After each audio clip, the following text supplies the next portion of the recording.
तो दोस्तों पिछले समय में आपने देखा कि अमेरिका भारत के ऊपर कुछ ज्यादा ही मेहरबान है। एक समय था जब भारत को अमेरिका की तरफ से कोई भी हथियार बेचने को लेकर सहमति नहीं दी जाती थी और वहीं पाकिस्तान जो कि भारत का विरोधी है उसको लेकर कई सारे हथियारों को पाकिस्तान को देने को लेकर अमेरिका की तरफ से कार्रवाई की जाती थी। तो दोस्तों आज की डेट में अगर आप देखेंगे तो वही अमेरिका है जो आज पूरी तरह से पलटी मार चुका है और आज की डेट में आप देखेंगे तो भारत को कई सारे हथियारों को देने को लेकर अमेरिका की तरफ से कार्रवाई की जा रही है। यहाँ तक कि एक तरह से आप कह सकते हैं कि अमेरिका के द्वारा अपने बड़े बड़े हथियारों को भारत के सामने इस तरीके का ऑफर रखा जा रहा है मानो भारत को अमेरिका से जो कुछ चाहिए वो बिना शर्त के यहाँ पर ले सकता है। और हाल ही में इसी चीज का एक नमूना यहाँ पर देखा गया जब अमेरिका के डिफेंस सेक्रेटरी लॉयड ऑस्टिन की तरफ से भारत के साथ रिलेशनशिप को लेकर एक बहुत ही बड़ा स्टेटमेंट दिया गया। बेसिकली आपको बता दें कि लॉयड ऑस्टिन के द्वारा सिंगापुर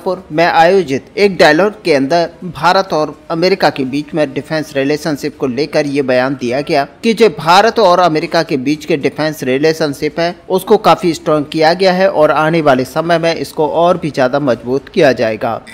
यहाँ तक कि उनके बयान में ये भी बताया गया कि दोनों देशों के बीच में कई सारे महत्वपूर्ण डिफेंस डील को किया जाना है जिनमें फाइटर जेट के को प्रोडक्शन को लेकर भी आगे बढ़ा जा रहा है, साथ ही आर्मर्ड व्हीकलों को प्रोडक्शन को भी यहाँ पर शामिल किया जाएगा। यहाँ पे आपकी जानकारी के लिए बता दें कि जिन फाइटर जेट के इंजनों का को प्रोडक्शन बात कही जा रही है वो असल में F414 इंजन है और इन इंजनों को भारत के द्वारा अपने तेजस मार्क 2 एयरक्राफ्टों के लिए खरीदा जा रहा है और इसके अंतर्गत ही यहाँ पर करीब 80% टेक्नोलॉजी अमेरिका की तरफ से भारत को शेयर की जा रही है। इन इंजनों की जो डील है वो लगभग पूरी होती हुई दिखाई दे रही है और केवल मात्र यहाँ पर औपचारिकता के तहत डील के ऊपर हस्ताक्षर होना बाकी है। जबकि जिन आर्मर्ड व्हीकलों का बात यहाँ पर की जा रही है वो यहाँ पर कुछ रिपोर्ट के मुताबिक इंडियन आर्मी के एक स्ट्राइकर आर्मर्ड व्हीकल का ऑफर अमेरिका की तरफ से भारत को दिया गया है। और यहाँ तक बताया जा रहा है कि यहाँ पर टेक्नोलॉजी ट्रांसफर के साथ ही मेक इन इंडिया इनिशिएटिव को भी आगे रखा जाएगा और इसके अंतर्गत भारत के अंदर ही इन्हें बनाया जाएगा। हालांकि फिलहाल F414 इंजनों को लेकर डील को लेकर आगे बढ़ा जा रहा है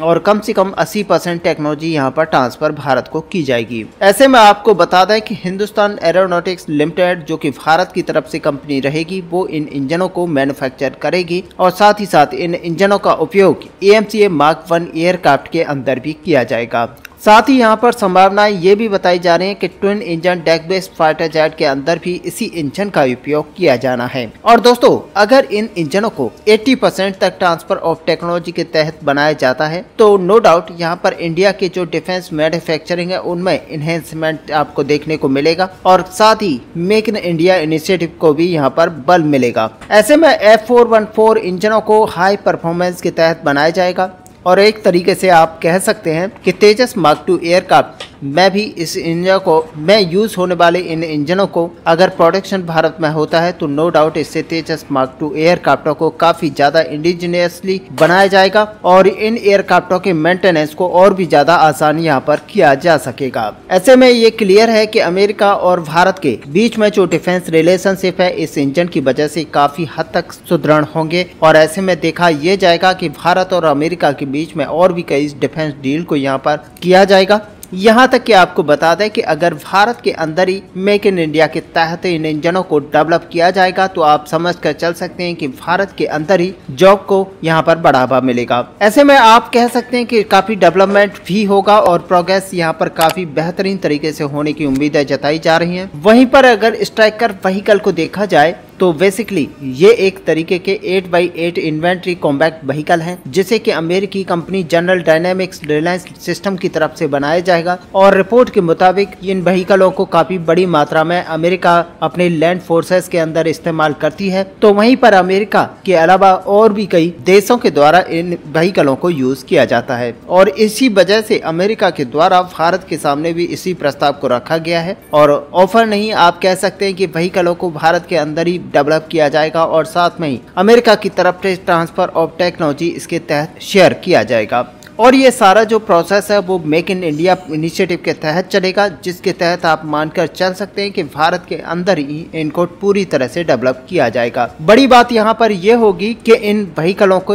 कल पुर्जों को भी भारत के अंदर ही प्रोड्यूस किया जाएगा और इसमें हमारी प्राइवेट और सरकारी कंपनियां हिस्सा लेंगी। ऐसे में कुछ रिपोर्ट्स के अंदर ये दावा किया जा रहा है कि अमेरिका भारत की आवश्यकताओं को देखते हुए व्हीकलों में भारत के मुताबिक बदलाव करने के लिए भी तैयार है और एक अपग्रेडेड और अधिक ताकतवर इंजनों को इस्तेमाल करने का यहाँ पर कहा गया है, ताकि इन व्हीकलों को हाई एल्टीट्यूड वॉरफेयर में यूज किया जाए। बेसिकली यहाँ पर बता दें कि रिपोर्ट्स के मुताबिक बताया ये जा रहा है कि इंडियन आर्मी की तरफ से यहाँ पर 8x8 व्हीकल को खरीदने को लेकर कोई पिछले साल एक रिक्वेस्ट फॉर इंफॉर्मेशन जारी किया गया था, जिसके बाद ही अमेरिका की तरफ से ये ऑफर भारत के सामने रखा गया है। अब लगातार अमेरिका की तरफ से ये प्रयास किया जा रहा है कि अमेरिका जल्द से जल्द इस पूरे ऑर्डर को भारत से हासिल कर सके। हालांकि ये जो पूरा टेंडर है वो पूरी तरह से हाई एल्टीट्यूड वारफेयर के लिए बनाया गया है और ऐसे में इंडियन आर्मी इसको वहीं पर यूज करने वाली है। और जैसा कि आपको पता है कि लद्दाख जैसे रीजन में इसको यूज किया जाएगा और इसी के पर्पज से यहाँ पर इसको बनवाया जा रहा है।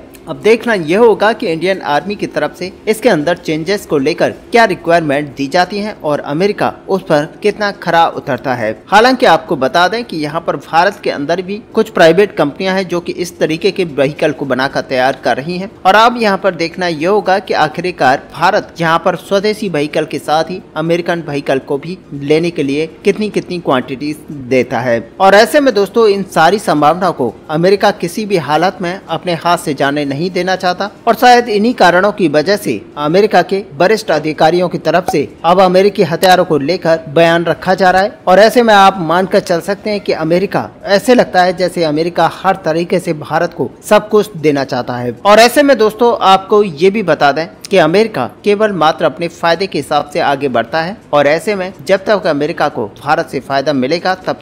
तक भारत को हथियार दिए जाएंगे और जब भारत से अमेरिका को कोई फायदा नहीं दिखेगा तो आप मानकर चल सकते हैं कि अमेरिका धोखा देने से भी पीछे नहीं हटता है। और ऐसे में दोस्तों आप मानकर चल सकते हैं कि ये सबसे बड़ा कारण है जिसकी वजह से भारत हमेशा ये सोचता है कि अमेरिका से ज्यादा हथियारों को एक्वायर ना किया जाए और दूसरे देशों जैसे कि रशिया और फ्रांस है इनसे ज्यादा हथियारों को एक्वायर किया जाए, क्योंकि ये दोनों देश ऐसे हैं जो कि भारत के साथ अक्सर खड़े हुए दिखाई देते हैं। अब दोस्तों एक तरफ जहां अमेरिका भारत के सामने अपने हथियारों को लेकर निछावर हो रहा है तो वहीं पर दूसरी तरफ बांग्लादेश के द्वारा भी चाइनीज हथियारों को खरीदा गया है। और ऐसे में आपको बता दें कि बांग्लादेश चाइनीज हथियारों को लेकर काफी ज्यादा परेशान है। पहले आपको देखने को मिला था कि पाकिस्तान की तरफ से भी कुछ हथियारों को चाइना से परचेज किया गया था और वो एयर डिफेंस सिस्टम थे जो कि चलने में पूरी तरह से नाकामयाब थे और तब आपने देखा था कि किस तरीके से वो पूरी तरह से फैल रहे थे और चाइना की एक टीम उन्हें बना भी रही थी लेकिन वो काम करने में नाकामयाब थे। और इसी वजह से चाइना के जो हथियार है उनको अक्सर बोगस हथियार कहा जाता है और आप कह सकते हैं कि भारत के जो हथियार हैं वो एकदम बेस्ट क्वालिटी के होते हैं। और ऐसे में अगर बांग्लादेश भारत से हथियारों को खरीदता तो यहाँ